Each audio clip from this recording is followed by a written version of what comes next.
Price lot எல்லாருக்கும் சோத்திரம். பிரியமானவர்களே, இந்த ஜீசஸ் சைட்டு காலிட்டு வழியாக பார்க்குற சகோதர சகோதரிகளுக்காக சோத்திரம்.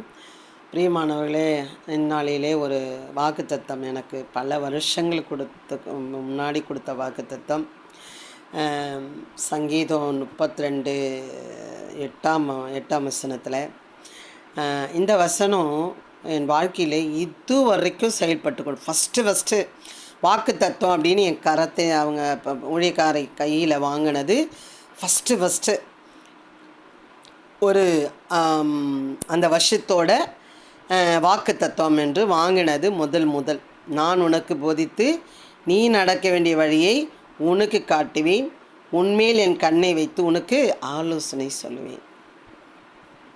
பிரியமானவர்களே, இந்த வாக்கு தத்துவம் அவங்க சும்மா எடுத்து கொடுத்துடல. அவங்க ரொம்ப ஃபாஸ்டிங் போட்டு ஜெபம் பண்ணி ஒவ்வொருத்தருக்கு என்ன தேவைன்றதை அறிந்து நீங்கள் கொடுங்க சுவாமின்னு சொல்லி அவங்க ஃபாஸ்டிங் போட்டு ஜெபம் பண்ணுவாங்க. அதுக்கப்புறம் எங்களுக்கு சொல்லுவாங்க, நீங்கள் என்ன பண்ணணும், அந்த வாக்கு தத்துவத்துக்காக நீங்கள் வானத்தை நோக்கி கரங்களை என்ன பண்ணணும், வானத்துக்கு நேராக நோக்கி என்ன பண்ணணும், ஜெபிக்கணும். ஒரு வாக்கு தத்துவத்துக்காக நீங்கள் என்ன பண்ணணும், காத்திருக்கணும், தரித்து நிற்கணும், ஃபாஸ்டிங் போட்டு ஜெபிக்கணும்னு சொல்லி எங்களுக்கு கொடுத்தாங்க. இது வரைக்கும் நான் அப்படி தான் செய்து கொண்டு வருகிறேன். பிரியமானவர்களே, பாருங்கள், இந்த வாக்கு தத்துவம் சிஸ்டம் உங்கள் வாழ்க்கையில் நிறைவேறிச்சிங்களா அப்படின்னு நீங்கள் கேட்டிங்கன்னா, பிரியமானவர்களை நிச்சயமாக சொல்கிறேன், என் வாழ்க்கையில் இதுவரைக்கும் நடந்து கொண்டு வருகிறது. அந்த வாக்கு தத்துவம் எனக்கு அந்தந்த வருஷத்தில் எனக்கு நிறைவேற்றி கொடுத்துக்கிட்டே வருகிறார். எனக்கு தெரியாமல் ஒரு நபரோட பேசுகிறேன், எனக்கு தெரியாத ஒரு குடும்பத்தோடு பேசுகிறேன், எனக்கு தெரியாமல் அந்த ஊழியக்காரி யாருன்னு தெரியாமல் பேசுகிறேன்னா அவங்க இன்னார் என்று எனக்கு வெளிப்படுத்துகிறார். இதை விட உலகத்தில் கூட இருக்கிறவங்களால கணிக்க முடியாது, பேச முடியாது, கண்டுபிடிக்க முடியாது, நமக்கு ஆலோசனை சொல்ல முடியாது பிரியமானவர்களே. ஆனால் என் தேவாதி தேவன் எனக்கு சொல்லி கொடுத்து கொண்டு வருகிறார். அவர்களை குறித்து எனக்கு கனவுல டீட்டெயிலாக அழகாக வெளிப்படுத்துவார். எனக்கு அது ரொம்ப ஆச்சரியமாக இருக்கும். மிக மிக ஆச்சரியமாக இருக்கும். எனக்கு அது எப்படி இதை விவரிக்கிறதுன்னு எனக்கு தெரியல. ஒவ்வொரு விஷயத்துக்கும் அந்த குடும்பம் யார், அந்த அந்த அந்த நபர் யார், அந்த ஊழியக்காரி யார், அந்த ஊழியக்காரன் யார் என்பதை அழகாக டீட்டெயில் போட்டு எனக்கு ஆண்டவர் வெளிப்படுத்தியிருக்கிறார்.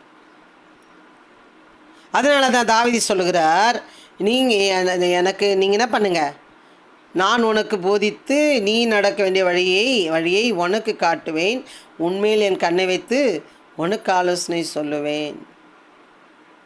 அவரை நம்பும் பொழுது அவர் ஆலோசனைக்கு சொல்லுகிறவராயிருக்கிறார்.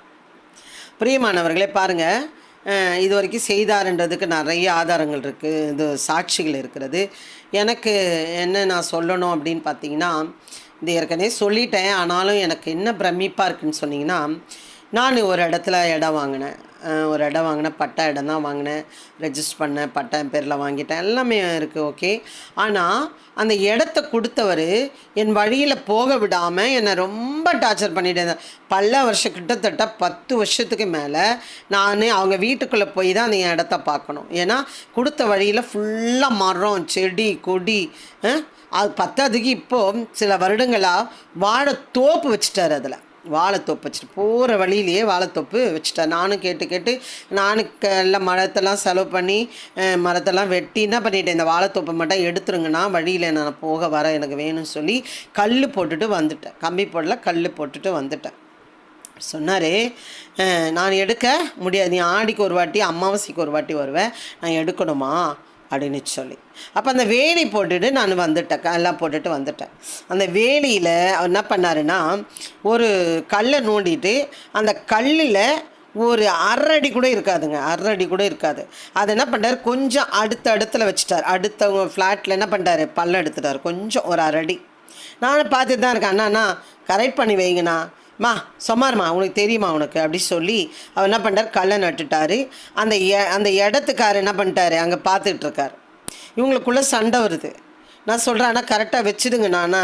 போம்மா, உனக்கு என்னம்மா தெரியும், அப்படி சொல்லிட்டு என்ன இடத்துக்காரன் எனக்கு தெரியாதா அப்படி சொல்லி அந்த இடத்துக்காரர் தான் அந்த வேலையெல்லாம் போட்டு வந்தேன்.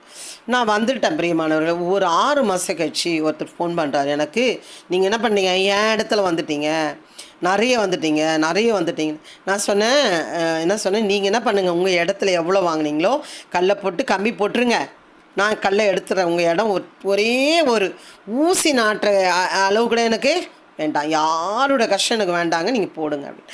அவர் கேட்கவே இல்லை, நீங்கள் வந்தே ஆகணும்னு சொல்லி நான் நட்ட கல்லெல்லாம் பிடுங்கி கம்பியெல்லாம் பிடுங்கி திருப்பி அந்த அந்த இடத்துல விளைஞ்சதெல்லாம் நான் க்ளீன் பண்ணி என்னை நிறைய செலவு வச்சு அலைச்சல் பண்ணி என்னை ரொம்ப டார்ச்சர் பண்ணிட்டேன். ரொம்ப என்னை வந்து என்ன பண்ணிட்டாங்கன்னா அலக்கழிச்சிட்டாங்க. ரொம்ப மறுபடியும் எனக்கு செலவு, ரொம்ப மன துக்கம், சண்டை போட முடியல. பக்கத்து வீட்டுக்காரங்க, எதிர் வீட்டுக்காரங்க, சொந்தம் பந்தம் நண்பர் தெரிந்தவர்களை அவங்களெல்லாம் சண்டை போடக்கூடாதுன்ற ஒரு முடிவோடு இருக்கிறவ நான்.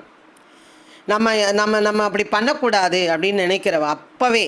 இப்போ நான் எவ்வளோ நினைப்பேன், நான் அப்படியே ஏன் மூடிட்டுருக்கேன். எனக்காக ஒருத்தர் வந்தார், ஒரு அண்ணன் வந்தார், வந்து விதவியோ இல்லை நல்லா இருக்கிறவங்களோ இல்லை பணக்கார யாராக இருந்தாலும், ஆனால் காணிக்கல்ல நட்டதை நீ என்ன பண்ணிடக்கூடாது, தப்பாக நடக்கூடாதுன்னு சொல்லி அவர் வச்சு கரெக்ட் பண்ணிட்டு தான் போனாங்க. உன் இடத்துல அவங்க வரலன்னு சொல்லி அவங்க இடத்துல தான் நீ வந்தேன்னு சொல்லி ஒரு இடத்துல கரெக்ட் பண்ணார், இன்னொரு இடத்துல ஒரு 1/2 அடி கூட கிடையாதுங்க அந்த இடத்துல கரெக்ட் பண்ணார். இந்துக்கு எவ்வளோ அமக்கலம் பண்ணார் அந்த இடத்துக்கார். அந்த அந்த சண்டை மூட்டி வச்சது ஆள். சரி நான் என்ன பண்ணேன், அதெல்லாம் கரெக்ட் பண்ணிவிட்டு நான் என்ன வந்துட்டேன். அந்த வாழை மரம் எடுக்கலை அவர். ரொம்ப கவலை எனக்கு. அப்போ எனக்கு ஆலோசனை கொடுத்தா, நீங்கள் என்ன பண்ண, நைட்டாக வந்து ஆசிட் ஊற்றிட்டு போயிடுங்க, உப்பு கொட்டிட்டு போயிடுங்க, மருந்து போட்டுருங்க, அப்படிலாம் எனக்கு ஆலோசனை கொடுத்தாங்க. நான் வீட்டில் வந்து அழுதேன், முட்டி போட்டு அழுதேன். ஏசப்பா என்னால் வந்து ஏற்றுக்கொள்ளவே முடியல. எனக்கு இந்த மாதிரி அவங்களே பண்ணிவிட்டு இப்போ அவங்களே வேலையெல்லாம் பிடுங்கி என்னை கலாட்டா பண்ணி போகிற வழியில் மரத்தை வச்சு பெரிய பெரிய தோப்பு, அது வாழை மரம், பெரிய பெரிய தார், அது கல்யாணத்துக்கு விற்று நல்லா பணம் சம்பாதிக்கிறார். அந்த ரொம்ப கவலை எனக்கு, ரொம்ப கவலை. இதை முழுசாக சொல்லணும்னு டைம் ஓடுது, இன்னொன்று சொல்ல முடியாது. அப்போ பாருங்கள், ரொம்ப கவலைப்பட்டுட்டு நான் வரும்பொழுது வந்து ரொம்ப ஜெபிக்கிறேன், ஆண்டவரே இப்படிலாம் மனுஷால் இருக்காங்களே அப்படின்னு சொல்லி, எனக்கு இவ்வளோ செலவு வச்சு என்னை நடக்க வச்சு என்னை அலப்பாய்க்கிறாங்களப்பா அப்படி சொல்லிவிட்டு நான் வந்துட்டேன். பிரியமானவர்களை, ஒரு 2 மாதம் முன்னாடி நாங்கள் அந்த ஊருக்கு கிராம ஊழியத்துக்கு போயிருந்தோம். போகும்பொழுது எனக்கு ஆச்சரியப்பட்டது என்ன தெரியுங்களா, அந்த வாழைத்தோப்பை இருந்த இடமே தெரிலங்க. அந்த வாழைத்தோப்பு அந்த சின்ன கண்ணு கூட இல்லை, வச்சதுக்கான அடையாளமே இல்லை.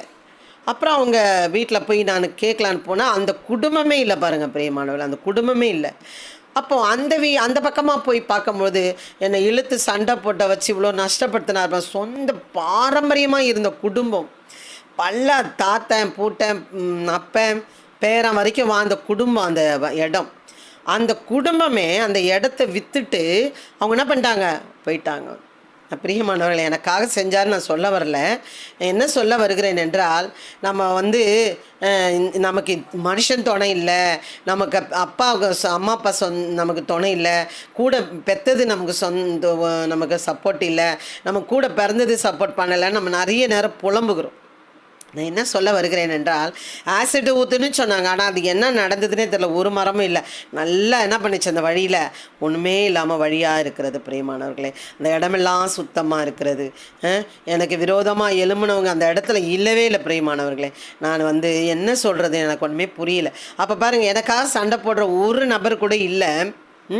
ஆனால் என் தேவாதி தேவன் எனக்கு வழியின் வாசல்களை எனக்கு என்ன பண்ணார் வந்து. அப்போது நம்ம என்ன பண்ண வேண்டாம், பதிலுக்கு பதில் பழிக்கு நம்ம வாங்க தேவையே இல்லை. பிரியமானவர்களே, இதை விட ஒரு சாட்சி உங்களுக்கு தேவை, இதை விட கிடைக்குமா என்று பார்ப்போமானால், உண்மையாக சொல்கிறேன், நமக்காக வழக்காடுகிற ஒருவர் இருக்கிறார், வழியை சொல்லுகிற ஒருவர் இருக்கிறார், ஆலோசனை கொடுக்குற ஒருவர் இருக்கிறார்.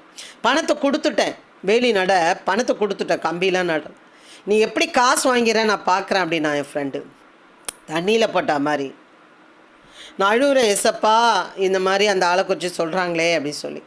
அப்போ காணிக்கெல்லாம் ஆண்டவர் காட்டுறாரு, வாங்கி நடுவான்ற மாதிரி.